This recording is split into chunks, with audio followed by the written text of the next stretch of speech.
Hello there, Grumpy Old Fart here. I'm doing an unexplained phenomena video on psychic powers, and there's been a lot of movies made about this, and a lot of you know superhero movies and stuff with people with psychic powers and all kinds of stuff.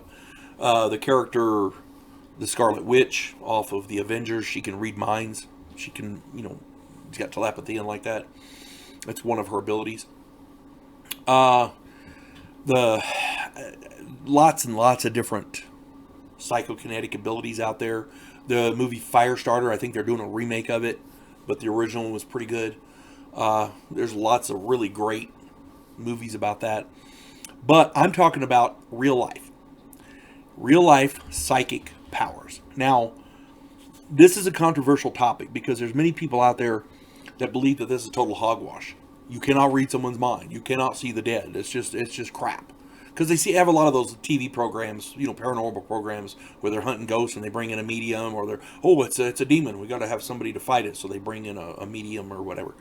And a lot of people think it's just hogwash. But in full disclosure, I don't buy all of it. I honestly don't. But there is something to it, and I'm going to get into that here in a little bit.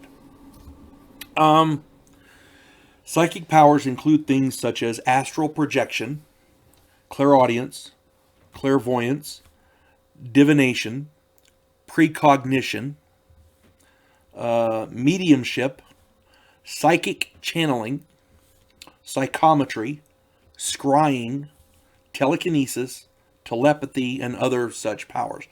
Off of this list, they talk about this thing called precognition, meaning people who can tell the future. And I did a video on what's called deja vu, and I may have mentioned it in there. There are times when something will happen and I'll remember it, but I'll remember dreaming about it. But the problem with that is I don't remember the dream until it's actually happening, which kind of goes against the whole point of precognition if you can't cognition the pre. You see what I'm saying? If you don't remember it, what good is it? So in that respect, I'm kind of on the fence on that one. But there's other things that happen that are verified, documented. A lot of this stuff it's hard to prove. You can't really. There's no way to quantify. Can this person actually talk to spirits? Can these people summon and see entities? Because they're invisible, you can't see them. Well, I can see them. Well, how do you know you can see them? You see what I'm saying? There's no proof. Can people channel spirits? That's the old, where the seance where they charge money to talk to your dead loved ones or whatever. See, that's just crap right there. I don't know if it's true or not, but I'm not giving my money to somebody who says they can talk to my dead aunt or whatever. Now, there's another aspect of this that the military, I know, did experiment with. It's called remote viewing. It's a form of scrying. I've seen a lot of videos on that. There are people who swear that it's true. There's an organization in California that actually still does it for the private sector. Excuse me.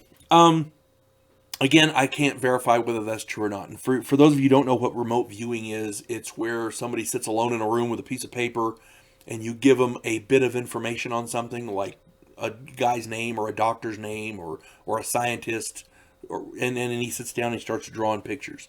And he'll draw a bunch of pictures or write words, make marks somehow, either writing words, drawing pictures, whatever.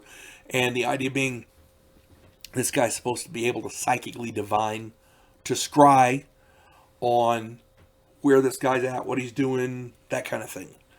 The military did experiment with that. Excuse me. I don't know how far they got. I don't know what all they can or cannot do with it. So I'm not going to verify that one way or the other. However, there is something to psychometry and clairvoyance, object reading. And here's the reason we know there's something to it. Remember, I was talking about the documented stuff. Here we go. There have been lots of police investigations which have hit dead ends. And when they hit a dead end and they can't possibly figure anything else out, a lot of times the police will call in a psychic. And they'll have a guy's shoe or a shirt that they found or something. And this person will get psychic impressions off of that, and they have found a way, and they use that information to solve the crime. That has, in fact, happened. There have been crimes that have been solved and criminals caught using this. So, and we're talking documented cases. This isn't hearsay. This is how we did it right here. You know, we were at a dead end. We called in this guy as a last-ditch effort. Boom, here we go. Are there hoaxers? Of course there are. Are there charlatans? Yes. Are there documented cases where the shit actually worked? Yes. So, we know there is something to it. I wouldn't recommend giving your money to the guy down the street who says he can talk to your dead aunt. But saying there's nothing to it at all is wrong. There is something to this. If this guy, I just don't give your money away. That's all I'm saying. But that's about all I could find as far as psychic powers goes. Again, lots of documented cases, but lots of documented hoaxes too. So just keep that in mind. You folks have a good day. God bless one and all.